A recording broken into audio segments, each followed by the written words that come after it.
یہاں پہ یہ بات بھی عرض کرنا ضروری ہے کہ جو ذرات نیچے گر جاتے ہیں ان کو اٹھا کر کھا لینا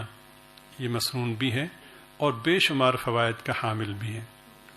استاد محترم حضرت مولانا مفتی نظام الدین صاحب شامزی رحمۃ اللہ علیہ نے ایک موقع پر اس موضوع پر مختصر سی گفتگو فرمائی۔ سبحان اللہ،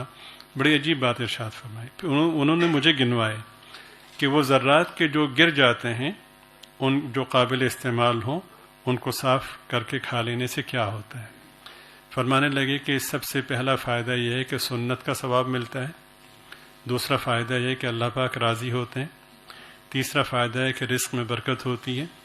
چوتھا فائدہ یہ ہے کہ تواضع پیدا ہوتی ہے، پانچواں فائدہ یہ ہے کہ حافظہ تیز ہوتا ہے، چھٹا فائدہ ہے کہ بینائی بہتر ہوتی ہے، ساتواں فائدہ ہے کہ اولاد نہ ہو تو اللہ پاک اولاد عطا فرماتے ہیں، آٹھواں فائدہ ہے کہ اولاد ہو لیکن بیٹیاں ہوں بیٹا نہ ہو تو اللہ پاک بیٹا عطا فرماتے ہیں،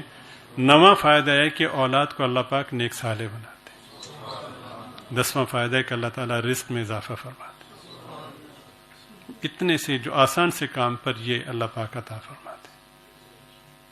اللہ تعالیٰ آپ کی برکت سے مجھے بھی عمل کی توفیق عطا فرمائے۔